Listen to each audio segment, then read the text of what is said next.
Last week we watched Tim, our design director, on his hunt for the Ashen Priest, a necromancer responsible for the slaughter of his order, the Burning Dawn. Tim's close to locating the Ashen Priest. However, instead of finishing this quest in single player, we're going to create a dungeon crawl and have Ross Gardner, our technical director, join Tim as Dungeon Master. Ross is now customizing the dungeon crawl, selecting difficulty and size, along with specific tile and monster sets. He has decided to locate the Ashen Priest in a Durgar stronghold, deep within the Underdark. Typically, Drow and Durgar do not work together, but Ross has them working in an alliance to serve the Ashen Priest. Ross is actually the DM of our weekly tabletop D&D campaign, and while he's a fair DM, he does like to provide a challenge for his players. Stay close. We don't know what to expect down here. Monsters, traps, treasure, that sort of thing? Well, yes, that. You are now looking through the eyes of the Dungeon Master. The Dungeon Master's pointer is represented by a magical wisp on the player's screen, so players always know when the DM is near. The Dungeon Master's primary resource is DM Threat, which is generated by interacting with the players and providing them with a challenge. DMs can spend Threat to customize the experience for players, using it to change encounters, place traps, spawn monsters, and lock doors, all in real time. While Tim continues to explore the dungeon, Ross quickly moves from room to room to see what he's got to work with.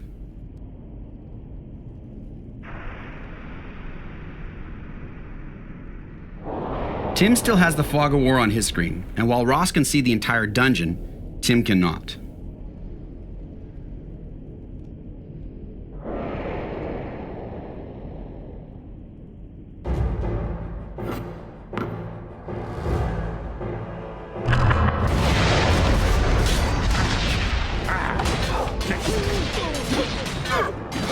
Ross has noticed a great room to set up an ambush. However, he needs to buy some time, so he's going to spend some Threat to lock this door and place a few traps to keep Tim busy.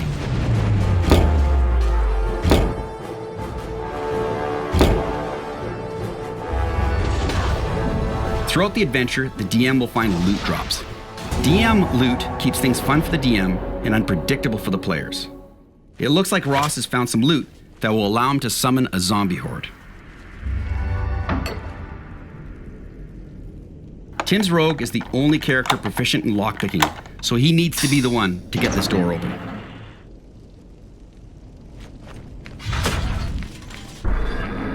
While Tim deals with these traps, Ross is going to set up his ambush. You see that trap? First off, Ross spends some Threat and changes the encounter to ambush. Got it.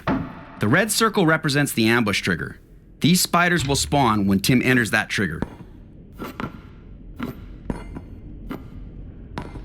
Ross relocates the spiders to create his ideal ambush, and then spawns some drow to use for bait.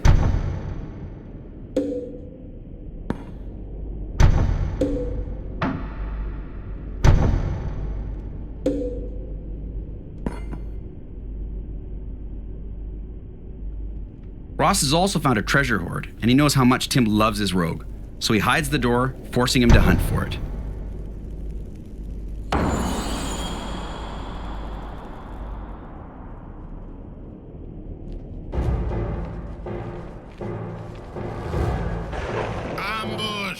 It looks like Tim's fallen for the bait. Caught in Ross's ambush, Tim is now forced to fight on two fronts.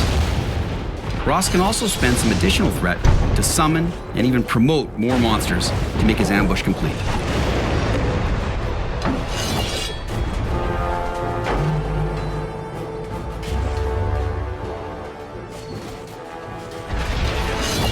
I'm seriously hurt, you guys.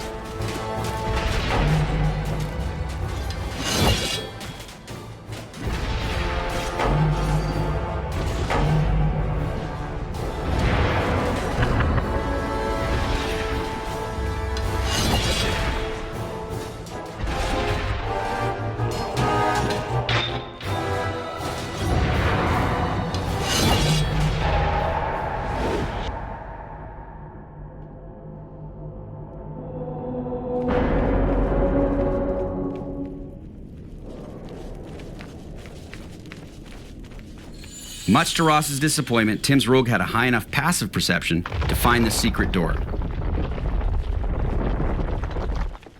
Tim decides to take a breather. He's going to loot these chests and outfit his party.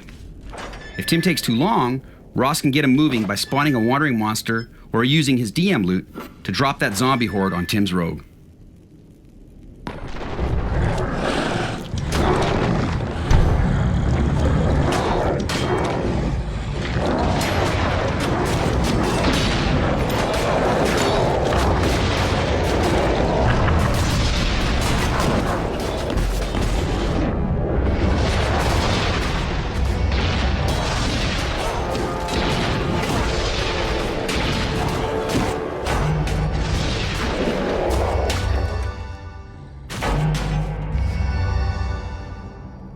Taking the hint, Tim gets moving.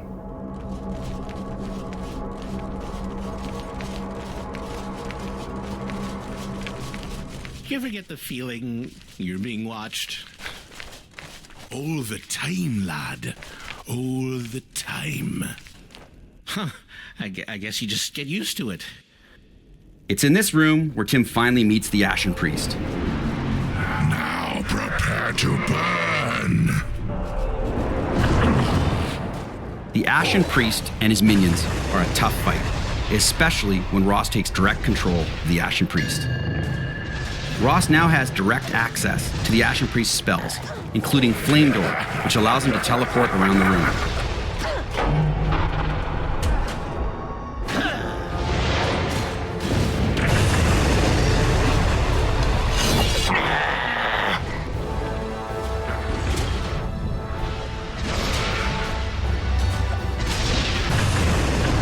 Can anyone heal me?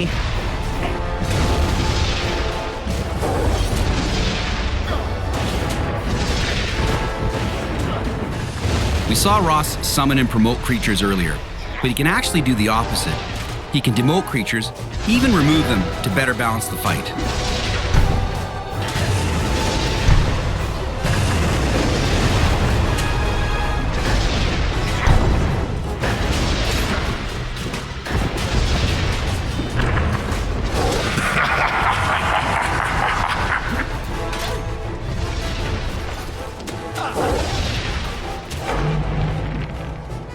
I'm seriously hurt, you guys.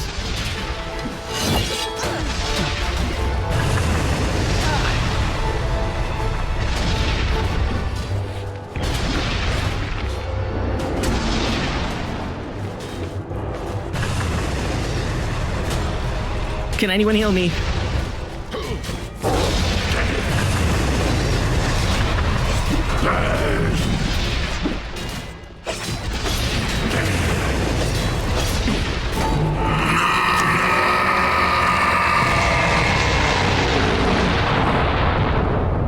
With the Ashen Priest dead, Tim finally has his revenge. After all that, I could use a drink. Drinks at the tavern? First round's on me. We focused a lot on showing you how gameplay works with DM, but that's really just the tip of the iceberg. We have a lot more to show in the coming months, including campaign creation, Sword Coast Legends, an RPG that enables players to experience the magic of playing D&D together. We hope you enjoyed this two-part look into Sword Coast Legends,